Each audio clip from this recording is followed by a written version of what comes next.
begitu. Jadi kita tidak peduli. Sekarang antum diletakkan sebagai TU, antum sebagai bendahara, antum sebagai sekretaris, antum sebagai humas, antum sebagai media, antum sebagai apa, nggak masalah, pokoknya saya di kapal ini. Ini orang ikhlas. Oh ternyata dia kepala sekolah selama ini. Tahu-tahu dia diletakkan sebagai security. Kan jauh kali nyampaknya tuh. Dari kepala sekolah jadi security. Apakah saudara tersinggung? Kalau tersinggung Anda tak ikhlas. Orang yang ikhlas nirunya Khalid bin Walid, dari panglima tertinggi, panglima Islam, perang apapun dimasukinya nggak pernah kalah, sehingga hampir-hampir saja manusia mengatakan kalau Khalid memimpin kami perang pasti menang. Kan kepala sekolah seperti yang saya katakan tadi, tiba-tiba ditunjuk sebagai security, kan nggak ada nyangkut sama sekali itu kemana-mana. Tampang ganteng, awak gagah, penampilan berpendidikan, jadi security. Prinsipnya kalau orang ikhlas, Bismillah, mungkin ini ujian buatku dan aku harus lulus, jadilah security yang terbaik di zamannya keamanan nomor 1. Itu pula di zamannya keamanan nomor 1, nggak ada satupun santri yang bisa lewat, nggak ada orang-orang luar yang bisa lolos, semuanya terjaga dan terkendali. Bahkan Kopassus pun ingin belajar dengan beliau.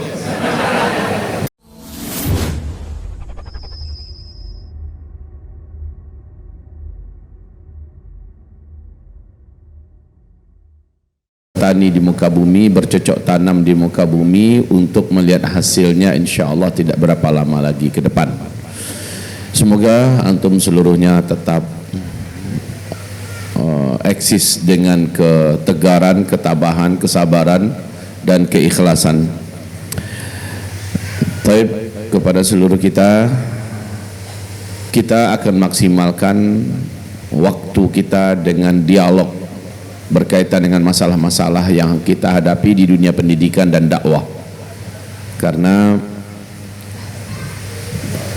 kita telah berjalan beberapa tahun ya membuka pendidikan ini, dan masing-masing sudah berdiri di cabang-cabang atau di unit-unitnya sendiri, sudah bergelimang timang dan sibuk. Nah, dalam hal ini perlu ditegaskan kepada kita semua tentang perjalanan sebuah kapal menuju titik tujuan. Apa faktor yang menjadikan kapal ini, bila dunia kata Rasulullah, ad-dunya bahrun amiqo, dunia ini adalah lautan yang sangat dalam.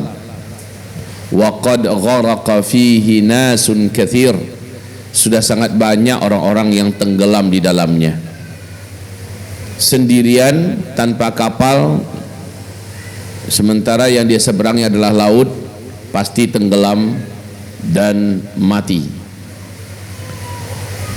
Bersama-sama dengan kapal, peluang sampainya lebih besar, tetapi ombak laut yang kadang-kadang menggila ditambah dengan hujan angin badai yang sangat kuat akan bisa mengantarkan mereka kepada kandas di tengah perjalanan apabila mereka tanggung-tanggung dalam memilih kapal dan juga tidak bekerja sama di dalam kapal. Semakin kecil kapalnya, maka semakin besar peluangnya kandas di tengah perjalanan di tengah laut. Begitu hebatnya ujian yang dihadapi, apalagi di ujung zaman ini yang fitnah itu bagaikan gelombang tsunami tingginya, sulit untuk dihadapi oleh sekoci kecil. Lalu kalau begitu bagaimana? Cara yang benar adalah siapkan kapal tanker, kapal induk. Ini kapal induk secara umum jauh lebih seimbang, jauh lebih stabil, dan jauh lebih memastikan kita sampai ke tujuan. Syaratnya apabila yang di dalam kompak, masing-masing tahu kerja sendiri dan tidak egois, tidak peduli dengan unit yang lain, tidak mau berkomunikasi dengan unit yang lain. Walaupun kapal ini besar, tetap saja tidak akan sampai kepada tujuan. Taib. Hal ini kami sampaikan karena tujuan utama kita sekarang ini bergerak di permukaan jelas adalah untuk menciptakan menciptakan, mempersiapkan generasi-generasi ke depan yang mereka akan mengambil alih kendali kemudi menuju kejayaan dan besarnya Islam ini di masa yang akan datang. Generasi yang kita siapkan itu adalah level anak-anak kita, level anak-anak antum, mereka yang kita persiapkan dari TK-nya sampai SD, IT-nya, SMP-nya, dan juga pesantrennya, bahkan sampai ke Ma'an Ali-nya nanti insya-Allah ta'ala ya. Ini ada 3 hal yang wajib menjadi perhatian istimewa dari kita. 1, menentukan ghayah, hadaf, tujuan kita mempersiapkan generasi hebat yang kelak akan menguasai kembali permukaan bumi ini untuk kita pimpin dengan Islam, mewujudkan janji Allah di surat An-Nur ayat yang ke-55 bahwa kita akan kembali memimpin dunia. Dan itu tentu saja mesti dipersiapkan orangnya. Yang mempersiapkan adalah kita. Yang kedua, jadi setelah tujuan harus jelas, apa tujuannya? Tuh dia, mempersiapkan generasi-generasi yang akan mewujudkan firman Allah surat An-Nur ayat berapa tadi? Ayat 55. La yastakhlifannahum fil ard kama stakhlafal ladzina min qablihim. Benar-benar pasti kamu akan kembali memimpin bumi ini sebagaimana dulu sebelumnya kamu telah memimpin bumi ini. Jadi untuk menuju ayat itu tentu saja kita persiapkan orangnya. Orang yang amanu wa amilus solihat minkum. Amanu minkum wa amilus solihat. Orang macam itu yang kita persiapkan. Orang yang beriman, memiliki akidah yang lurus dan memiliki amal yang terus, amal yang jalan, amal yang aktif, amal yang simultan. Jadi ini generasi yang kita persiapkan. Itu tujuan. Apakah nanti mereka yang bisa mewujudkan khilafah Islamiyah yang Allah janjikan? Itu bukan tujuan kita. Tujuan mempersiapkan generasi agar jelas, karena di zaman kita atau tidak di zaman kita tegaknya khilafah Islamiyah itu bukan urusan kita. Urusan kita adalah mempersiapkan orangnya. Yang kedua, setelah tujuan, yang perlu sekali kita bicarakan adalah tentang kapal tadi. Ya, di dalam kapal itu ada mesinnya, dan sebaiknya kapalnya jangan kapal kecil, harusnya kapal besar, karena gelombang dan ombak yang kita hadapi sekarang terlalu tinggi, kuat dan mengerikan. Jadi jangan tanggung-tanggung ya, kapalnya harus besar. Supaya besar bagaimana? Kitanya kompak, kitanya bersatu, kitanya harus kompak, kita harus bersatu. Di situ kita bisa jadi besar. Walaupun satu bahagian di antara antum ada di unit pendidikan tahfiz, buka rumah tahfiz di sana, buka SD di situ, SMP di sini, pesantren di sana, ada unit pendidik, ada unit ekonomi, ada unit bagian kesehatan atau apalah namanya, macam-macam unit yang dipunya, itu seluruhnya adalah bahagian daripada kelompok kapal besar tadi, bahagian yang tidak boleh terpisahkan. Jadi kapal ini wajib jadi pembicaraan ya. Kapal ini wajib menjadi pembicaraan. Bila kapal kita alihkan kepada satu pengertian yang lebih mudah dipahami, sebatang tubuh, maka ini lebih mudah dipahami ya, sebatang tubuh. Dengan satu batang tubuh ini, satu rumah bisa berdiri. Dengan satu batang tubuh ini, pohon besar bisa ditumbangkan. Dengan satu batang tubuh ini, suatu pekerjaan yang berat akan bisa diselesaikan dengan satu batang tubuh. Syaratnya setiap tubuh kompak antar satu dengan yang lain. Kaki kanan dengan kaki kiri, kaki ke tangan kanan ke tangan kiri, mata, telinga, otak, hati yang di dalam tak nampak, tulang dan darah yang mengalir, semuanya siap bersinergi dalam satu perintah. Sang pemerintah itu adalah hati. Jadi harus ada pemimpinnya. Nah sekarang biarlah nama kita berbeda-beda. Yang satu namanya adalah unit pendidikan, bagian tahfiz Quran, yang satu namanya adalah unit pendidikan bagian SD, yang satu namanya unit pendidikan bagian SMP, yang satu namanya unit ekonomi BMT, yang satu namanya unit ekonomi Indragiri Mart, yang satu namanya apalagi ke depan ini banyak nama-nama yang kita munculkan. Ibarat satu tubuh, dia satu tubuh namanya macam-macam. Yang ini namanya kaki, yang ini namanya tapak, yang ini namanya lutut, yang ini namanya pinggul, yang ini namanya perut, yang ini namanya nama macam-macam, tapi satu kesatuan. Kalau satu kesatuan itu mau digerakkan oleh satu komando, maka satu tubuh ini bisa merubuhkan suatu batang pohon yang besar. Otak jalan, gimana cara merubuhkan batang pohon yang besar ini? Otak jalan, ketika hati perintahkan, mata juga begadang, tubuh akan bekerja keras, tangan dan kaki akan maksimal untuk bisa merubuhkan suatu batang pohon yang sangat besar. Dan tak mungkin atau mustahil hanya kaki saja, kaki bergerak ke sana, tangan nggak bekerja, mata akan merem, otak juga nggak fungsi, semuanya pada egois, maka tak akan bisa mewujudkan pekerjaan besar, menumbangkan satu batang pohon yang besar. Sekarang kita akan menumbangkan kejahilan umat ini, kita akan menumbangkan kegelapan yang hari ini kita saksikan, di mana banyak generasi sudah tenggelam dalam kegelapan ini. Kita akan membawa penerangan yang menjadikan kegelapan ini menjadi terang kembali. Maka satu anggota tubuh ini wajib bekerja sama di bawah satu komando. Komandonya adalah hati atau sang pimpinan.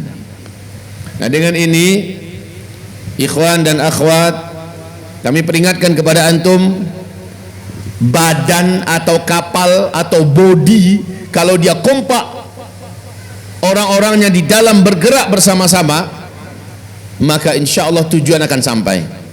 Jadi ada berapa komponen yang sekarang kita diskusikan? Satu, komponen tentang masalah tujuan. Dua, tentang masalah kewajiban untuk berjamaah, bersatu, ya, kompak dalam satu komando. Kemudian SDI-nya. Baru yang ketiga adalah SDM-nya. Manusia-manusia yang ada di dalam kapal tersebut. Manusia-manusia ini harus tetap dibimbing dengan bimbingan Rabbani. Nah, ikhwati fillah yang kami muliakan, untuk tujuan tadi dah final. Kita sudah tahu tujuan kita adalah ikhrajun nas minaz zulumat ilan nur, mengeluarkan manusia dari kegelapan kepada cahaya, mempersiapkan manusia dari kelemahan menuju kekuatan, mencerdaskan manusia dari kebodohan menuju kepintaran, ya, mempersiapkan manusia dari tanpa arah mengerti kepada cita-cita terbesar, mempersiapkan manusia, itu tujuan kita. Terus kapalnya adalah kebersamaan dan jamaah. Ini kapalnya, kendaraan adalah kebersamaan dan jamaah. Tidak ada jamaah kalau tidak ada sam'un wa ta'ah, mendengar dan mematuhi kepada pimpinan yang ada di dalamnya, biar terkomandokan seluruhnya, terkondisikan seluruhnya. Barulah yang ketiga SDI-nya. Dalam hal ini kita semua, antum yang para lelaki, para akhwat. Dalam hal SDI, setiap SDI yang dibangun oleh peradaban, maka SDI atau SDM para sahabatlah yang paling sukses dibentuk. Allah pun memuji SDM ini, kuntum khaira ummah ukhrijat linnas. Sejak bumi terbentang, yang terbaik pernah Allah tampilkan ke tengah-tengah manusia adalah kamu, yaitu para sahabat. Para sahabat Nabi, Muhajirin dan Ansar. Yang mendidik siapa? Orang yang nggak pernah sekolah. Jangankan gelarnya S1, S2, S3, profesor, TK pun tidak pernah. Dialah Nabi Muhammad SAW. Dan Nabi Muhammad mendidik tidak dengan berpandai-pandainya beliau, tetapi beliau mendidik dengan Al-Quran yang Allah turunkan. Maka sekarang kita, semua kita, ya, apabila kita pelajari para sahabat, apa yang berlebih pada para sahabat? Mereka seluruhnya orang-orang berilmu. Mereka haus mencari tahu apa yang mereka tidak tahu, dan mereka rakus berlomba-lomba dan kalah mengalahkan mengamalkan. Siapa yang paling dulu mengamalkan? Pagi tadi tausiah kita di sini, dan hanya beberapa orang saja yang ada. Pagi tadi kami mengingatkan ada 3 kelompok daripada hamba Allah yang Allah akui. Siapa yang hadir pagi tadi? Tolong sebutkan. Siapa yang pertama? Kelompok pertama? Maqbulun. Ya, maqbulun. Yang kedua? Mardiyun. Yang ketiga? Mansurun.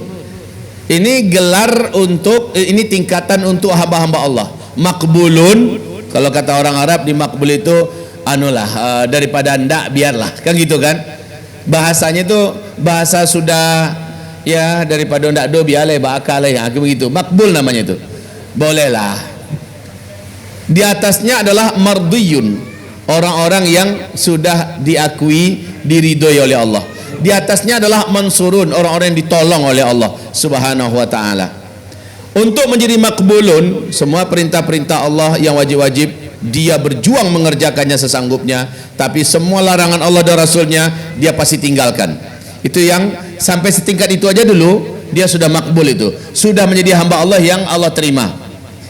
Walaupun belum ada istimewanya, tapi orang ini sudah makbul. Ibarat lulus, udah nilainya berapa? Rata-rata 6, udah makbul itu. Gitu ya.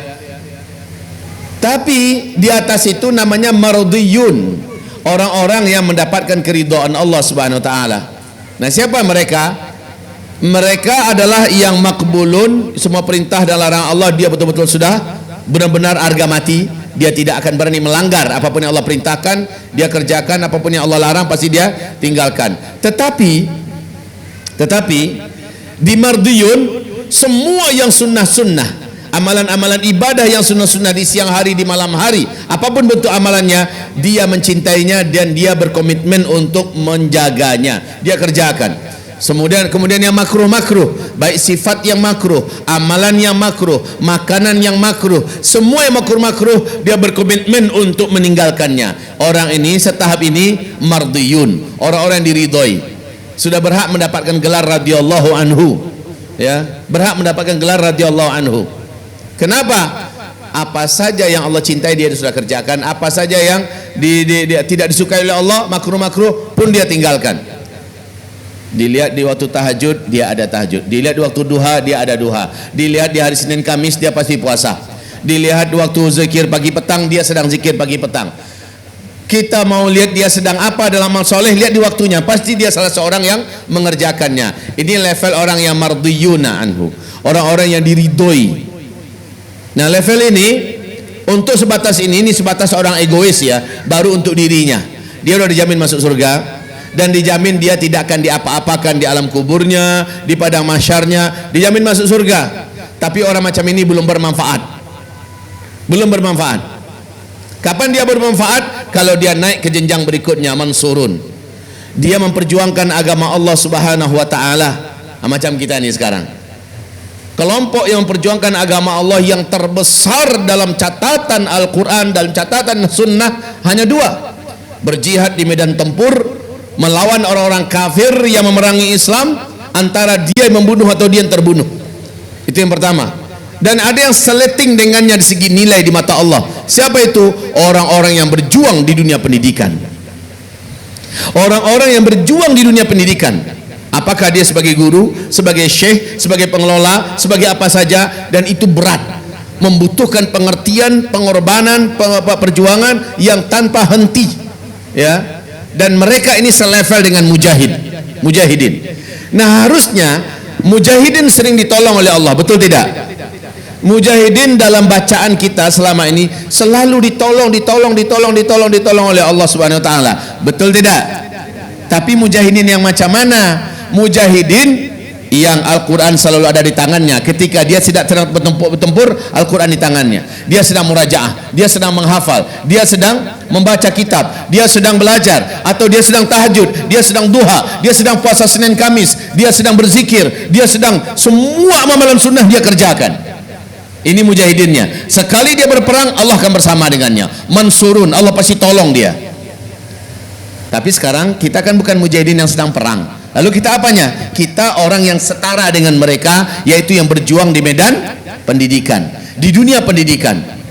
Maka agar kita ditolong oleh Allah, kita harus memenuhi syarat. Syaratnya seperti yang dilakukan para mujahidin. Apa yang dilakukan para mujahidin? Di level 2 mereka penuhi semuanya. Level mardiyuna anhu, Allah ridho kepada mereka, mereka penuhi semua. Jadi kita juga harusnya seperti itu, berkualiti kita. Dilihat di tengah malam, kita sedang di atas sajadah, sujud, tahajud, berdoa. Dilihat pada waktu sebelum dan setelah sholat wajib, kita pasti melakukan qabliyah dan ba'diyah.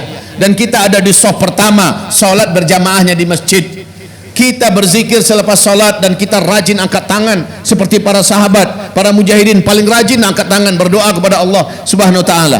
Antum sebagai orang yang sekarang ini ada di level ketiga, mesti memenuhi yang level kedua terlebih dahulu, yaitu semua amalan sunnah antum ada di sana. Biar apa yang antum kerjakan di level ketiga ini pasti ditolong oleh Allah Subhanahu wa taala. Pasti Allah tolong antum. Kalau antum sendiri di sepertiga malam terakhir ada di atas sajadah. Kalau antum sendiri di zikir pagi petang, antum yang paling sempurna mengerjakannya. Kalau antum di waktu duha, Allah akan lihat antum termasuk orang yang terdaftar di langit penjaga sholat duha. Kalau seandainya antum dimasuk hari Senin dan Kamis, orang-orang bisa memastikan si fulan pasti puasa. Tak usah ajak dia makan, dia pasti puasa. Dan memang dia puasa. Jadi di letting kedua kita sangat-sangat menghormati semua yang disunnahkan dalam Islam dan sangat mengantisipasi dan menjauhi semua yang dimakruhkan dalam Islam. Itu level mardiyun anhu. Ketika kita memasuki jenjang mansurun, di mana berhak kita mendapat pertolongan, memang berhak. Sebab yang nomor 2 kita sudah terpenuhi syaratnya. Tapi kebanyakan kita ya, makbulun udah, dosa-dosa besar kita takut buat, yang wajib-wajib kita kerjakan, tapi langsung loncat yang ketiga, langsung berjuang di medan pendidikan. Makanya banyak ngos-ngosan, nafasnya kurang kuat, ya, kemampuannya tidak keluar, energinya terbatas. Kenapa bisa demikian? Jawabannya karena sumber energi itu ada di nomor 2, di amalan yang menyebabkan Allah ridho kepadanya, amalan-amalan sunnat. Sekarang saya sedikit banyaknya dapat berita dari sana sini, masih ada di antara kita yang sholat subuhnya di rumah. Apa ini? Masih ada di antara kita yang sholat subuhnya masbuk, sholat 5 waktunya bisa jadi tidak berjamaah. Masih ada di antara kita yang kayaknya malas sekali melaksanakan sholat sunat qabliyah dan ba'diyah, boro-boro zikir. Apa ini? Kita seharusnya ditolong oleh Allah Subhanahu wa taala. Generasi yang kita didik, jinak-jinak, penurut-penurut, patuh-patuh, kesulitan-kesulitan ekonomi kita tiap sebentar difasilitasi oleh Allah dengan kemudahan, kelapangan, banyaknya rezeki yang melimpah ruah. Kita harusnya banyak menikmati pertolongan Allah, tapi kenapa pertolongan Allah itu sepertinya nggak turun-turun? Kalaupun ada kok macet-macet, kok sikit-sikit gitu. Perjawabannya adalah apakah posisi kita untuk berhak mendapatkan pertolongan Allah itu sudah terpenuhi belum? Yaitu di nomor 2. Nomor 2 harus ada kita sebagai para pelakunya. Nomor 2 yang mardiyuna anhu, bergelimbang dengan amalan-amalan sunnat. Tadi pagi PT bertanya, ayo berapa orang yang hari ini sudah baca Al-Quran pagi tadi? Hanya 3 atau 4 orang yang angkat tangan. Berapa orang yang sudah berinfak pagi ini? Entah 2 orang atau 3 orang tadi angkat tangan. Ya. Siapa yang tadi malam tahajud? Ada 5 atau 6 orang tadi yang angkat tangan. Padahal kita di posisi level ketiga, level terberat yang kita pikul sekarang nih, yaitu level orang-orang yang ada di medan perjuangan.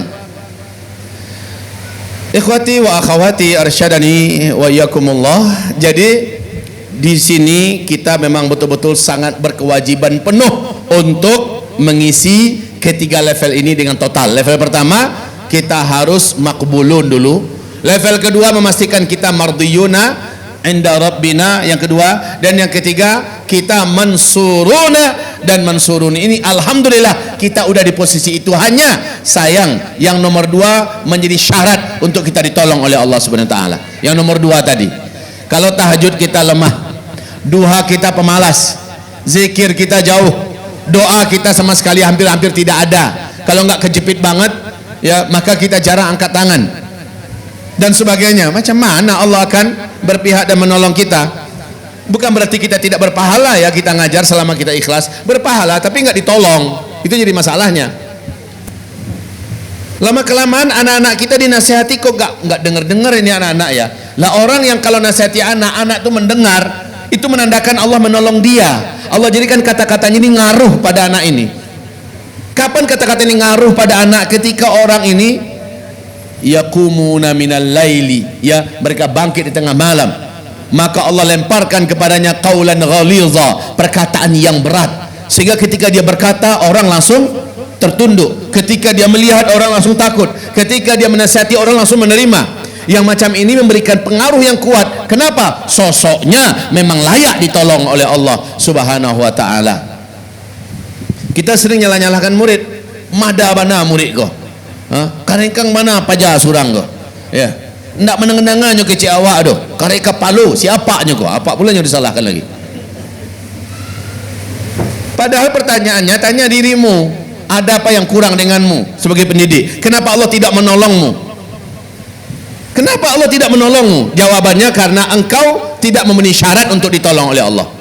Bahwa kita mengajar ikhlas, kita sudah dapat pahala insya Allah. Tapi permasalahannya nggak ditolong tuh nyakitin loh.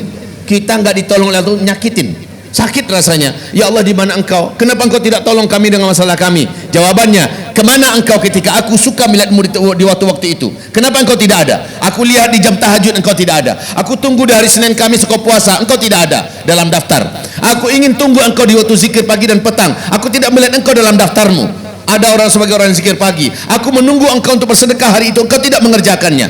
Engkau menginginkan hari ini pertolonganku, sementara engkau tidak memenuhi syarat untuk aku tolong. Bagaimana? Jadi kita sudah janganlah tanggung-tanggung ya. Sekali nyelam itu 2-3 pulau seharusnya bisa kita langkah ya. Sekali kita berjuang ini jangan tanggung-tanggung lah, total kita, total. Anak melihat, anak menyaksikan, dia memang tidak berani berkomentar di depan kita, tapi mereka merekam jejak tingkah laku kita, dan itu akan menjadi dalil bagi mereka. Bapak saja makannya berjalan, nah gitu. Ustadz saja kencingnya berdiri, Ustadz saja masbuk salatnya. Dia memang nggak ngomong dengan kita, tapi sama dia teman-teman bicara. Jadi siapa yang akan kami teladani di sini? Siapa yang akan kami contoh di sini? Kalaupun umpamanya anak-anak tak melihat, tapi karena kita jujur dengan Allah, di level kedua kita isi padat dan penuh. Sekali kita bicara sama anak, ngaruh sama anak itu, ya, ngaruh sama dia. Ini bentuk daripada Allahu yansuruka, Allah menolongmu. SDI, antum sudah orang-orang berilmu sekarang. Alhamdulillah sudah orang berilmu, walaupun ilmunya wajib ditambah terus dan wajib terus ditambah sampai kita mati. Dan ini syarat SDI yang berkualitas, wajib berilmu. Setelah itu antum dituntut untuk mengajarkan ilmunya. Sekarang antum sudah ambil posisi itu, alhamdulillah, antum bergerak. Bisa jadi di antara antum bukan mengajar posisinya, tapi di bidang memfasilitasi atau memberikan suasana mengajar, sebagai TU lah, sebagai sekretaris lah, sebagai bendahara lah, sebagai bagian pembangunan lah, sebagai bagian humas lah, atau apa saja. Maka antum tetap dalam satu tim yang seharusnya antum berhak ditolong oleh Allah Subhanahu wa taala. Ketika kita melobi fulan, masyarakat semuanya dimudahkan oleh Allah. Allah buka hatinya sehingga mereka mau menyerahkan tanahnya, mewakafkan apa yang mereka punya. Tapi ada orang jago ngomong semacamnya, tapi dia ngomong sama warga masyarakat nggak tembus-tembus. Kenapa? Allah belum tolong dia. Karena syarat dia ditolong oleh Allah, dia tidak isi, yaitu mardiyun anhu. Di tengah malam dia bangun, dia tahajud, dia nangis, ya Allah lunakkan hati si fulan. Itu syarat Allah menolong dia. Kemudian besok dia datangi si fulan, belum berapa banyak dia ngomong, si fulan dan mengatakan, sudahlah, saya dan keluarga ikhlaskan tanah ini untuk pesantren. Itu tanda Allah menolong dia, ya. Dan juga mungkin di bidang-bidang yang lain, saudaraku. Jadi dalam hal ini antum setelah berilmu mengajarkan ilmu, lalu setelah itu ikhlas dalam mengajarkan ilmu, dalam mengabdikan waktunya. Dan kalau orang ikhlas ini terserah mau ditaruh di mana, mau ditaruh di mana saja, pokoknya saya tetap di kapal besar ini. Tuh tujuannya nyampe juga. Bagi saya nggak peduli dalam pesawat mau duduk paling depan, duduk paling belakang, pokoknya sama-sama dalam pesawat. Kan nanti nyampe-nya sama-sama nyampe. Masalah siapa yang turun dan keluar duluan itu masalah hitungan beda menit dan detik aja, itu nggak ada masalah. Yang penting sama-sama nyampe dalam ridho Allah, sama-sama nyampe dalam surga Allah yang tertinggi. Begitu. Jadi kita tidak peduli. Sekarang antum diletakkan sebagai TU, antum sebagai bendahara, antum sebagai sekretaris, antum sebagai humas, antum sebagai media, antum sebagai apa, nggak masalah. Pokoknya saya di kapal ini. Ini orang ikhlas. Oh ternyata dia kepala sekolah selama ini. Tahu-tahu dia diletakkan sebagai security. Kan jauh kali nyampaknya tuh. Dari kepala sekolah jadi security. Apakah saudara tersinggung? Kalau tersinggung Anda tak ikhlas. Orang yang ikhlas nirunya Khalid bin Walid. Dari panglima tertinggi, panglima Islam, perang apapun dimasukinya nggak pernah kalah, sehingga hampir-hampir saja manusia mengatakan kalau Khalid memimpin kami perang pasti menang. Hampir-hampir orang mengatakan kemenangan itu adalah penyebabnya Khalid. Tapi Umar bin Khattab cerdas, dia pecat Khalid bin Walid dalam keadaan dia di puncak karirnya, dan Khalid menerima surat pemecatan itu tanpa ada apapun kesalahannya, tapi Khalid tak tersinggung. Setelah perang selesai, dibacakan surat pemecatan dirinya, penggantinya Rasul Fulan, dan Khalid bin Walid langsung setelah itu turun, dan yang ditunjuk naik ke atas langsung sami'na wa ata'na, jadi prajurit biasa. Besok lusa setiap ada panggilan perang, dia ikut perang sebagai prajurit biasa, dan dia tidak pernah kehilangan gairah semangat perangnya. Akhirnya orang-orang bertanya, engkau ketika menjadi panglima kami dan menjadi tentara, semangatmu sama, apa yang menjadikan engkau tetap stabil seperti ini? Kata beliau, karena saya berperang untuk beribadah kepada Allah, saya berperang untuk mencari ridha Allah, saya berperang bukan untuk mendapatkan ridhonya Umar bin Khattab atau untuk demi mendapatkan ridhonya Nabi Muhammad, tapi saya berperang untuk menyembah Allah, tak peduli dimanapun posisi saya. Jadi kalau seandainya kita dalam keadaan ini, umpamanya siapa, saudara Rustam kan kepala sekolah seperti yang saya katakan tadi, tiba-tiba ditunjuk sebagai security, ya, kan nggak ada nyangkut sama sekali itu kemana-mana, tampang ganteng, awak gagah, penampilan berpendidikan, jadi security, ya. Prinsipnya kalau orang ikhlas, bismillah, mungkin ini ujian buatku dan aku harus lulus, jadilah security yang terbaik di zamannya keamanan nomor 1. Itu pula di zamannya keamanan nomor 1, nggak ada satupun santri yang bisa lewat, nggak ada orang-orang luar yang bisa lolos, semuanya terjaga dan terkendali. Bahkan Kopassus pun ingin belajar dengan beliau. Di mana saja posisinya, oh tiba-tiba jadi sebagai kepala penanggung jawab masalah dapur, umpama ya, kan nggak ada hubungan tuh, nggak ada keahlian juga, tapi ditunjuk ke sana. Itu kalau ada orang yang ikhlas, nggak langsung dia mencak-mencak, marah-marah, ngamuk-ngamuk atau mengundurkan diri. Mengundurkan dirilah, kayaknya saya nggak dihargai di sini. Posisi saya sepertinya selama ini tidak mendapatkan perhatian dan ucapan terima kasih. Saya malah dicampakkan di bagian dapur. Ini orang yang nggak ikhlas. Apalagi di bagian kebersihan, bagian nyapu, bagian ngepel. Padahal kita dulu adalah kepala sekolah. Ya, keikhlasan itu dilihat di mana kita diletakkan, di atas atau di bawah. Harusnya saya tak peduli selama saya masih di kapal yang sama, selama saya masih dalam pemberangkatan perjalanan yang sama, toh nyampainya juga sama. Yang tujuan terbesar adalah titik yang mau dituju, nyampe sama-sama di sana. Alhamdulillah, saya disuruh di bagian dek paling bawah, siap. Disuruh di bagian paling atas, oke. Disuruh di bagian kapten, tolong bantu saya, bimbing saya, kalau saya nyasar arahkan saya, pokoknya saya siap. Disuruh bagian kebersihan, tidak ada masalah, sami'na wa ta'na. Begitu saudaraku, ya. Orang Melayu ini mental-mental Melayu, karena merasa kurang dihargai atau kurang diposisikan di posisi yang sebenarnya kita ahlinya di situ, ternyata diletakkan di sini, merajuk, langsung mencari kapal yang lain. Kayaknya di sini saya nggak berguna, biarlah saya cari tempat di mana saya di situ akan dipergunakan. Ini maaf, gayanya lembut, menunjukkan ketawaduan tapi nggak ikhlas. Orang ikhlas itu, insya Allah saya pikul beban ini dan saya siap bersama-sama. Ya. Ini selanjutnya, ikhwati fillah yang kami muliakan, SDI yang ada di yayasan banyak kali yayasannya sekarang, banyak kali yayasannya. Sudahlah, nggak apa-apa. SDI yang ada, SDM yang ada di berbagai yayasan ini, semuanya kita harus sadar bahwa kita ini sekarang ini sedang dalam perjuangan. Harus sadar, kita ini sedang dalam perjuangan. Kita bukan seperti orang biasa. Dan kita bukan orang yang kerja di sini. Kalau orang kerja di sini nanggung, kalau kita kerja di sini gajinya tak seberapa, resikonya berat, masalahnya banyak, bebannya sangat berat. Ya, Kalau cari kerja kita nanggung sekali di sini. Ya. Kalau cari kerja, apalagi tampang antum semuanya meyakinkan. Untuk menjadi PNS mungkin ya, kalau antum sedikit pandai melobi aja lulus antum ini. Ya. Tapi kan pilihan antum beda.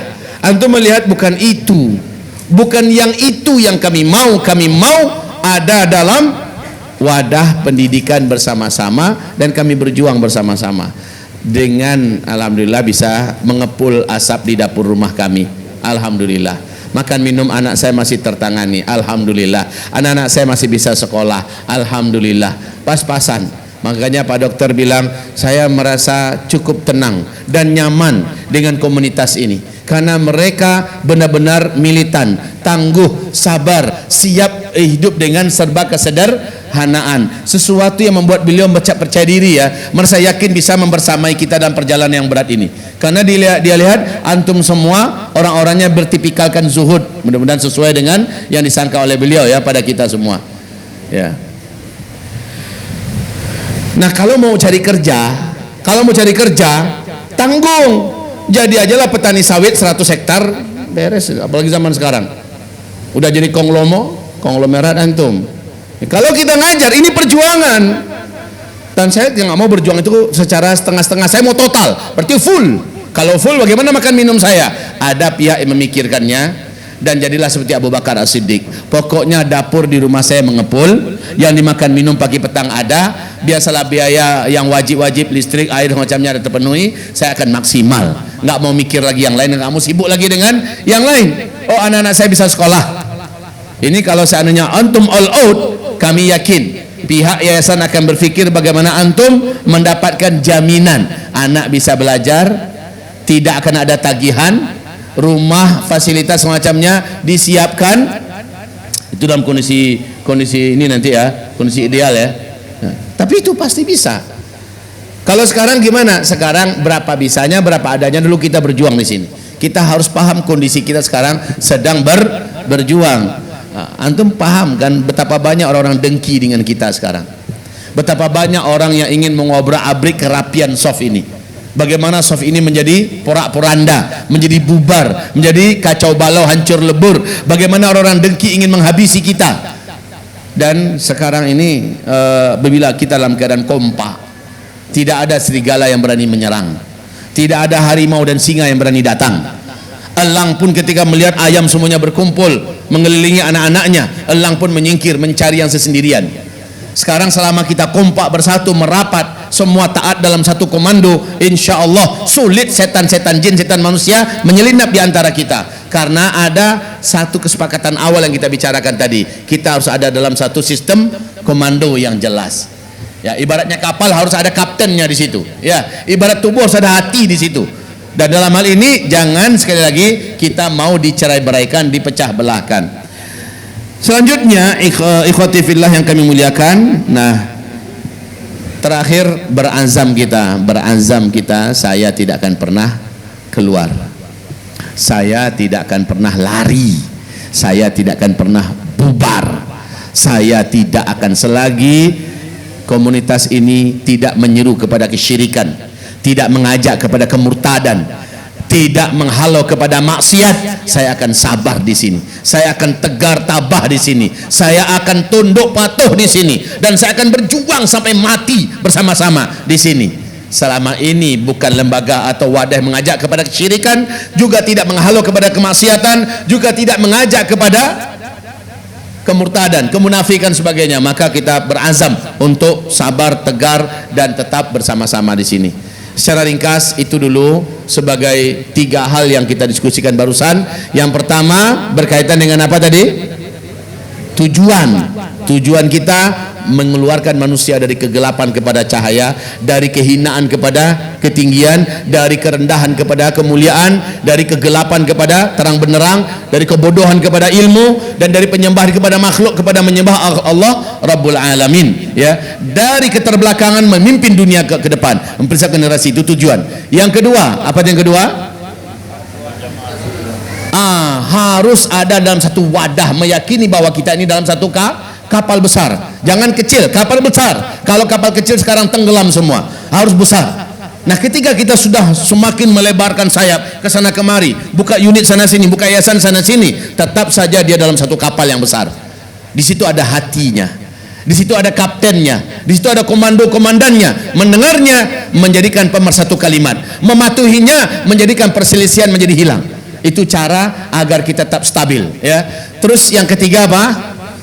SDM, itu kita sendiri. SDM ini harus SDM yang berilmu, terus bertekad untuk mengajarkan ilmunya, ikhlas terus dalam mengajar ilmu ini, kemudian sabar dan berazam tidak akan pernah bubar, tidak akan pernah keluar, tidak akan pernah lari. Itu ya kesimpulan daripada pembicaraan kita sekarang. Selanjutnya tafadhol kita lanjutkan dengan bentuk dialog dan diskusi di antara kita.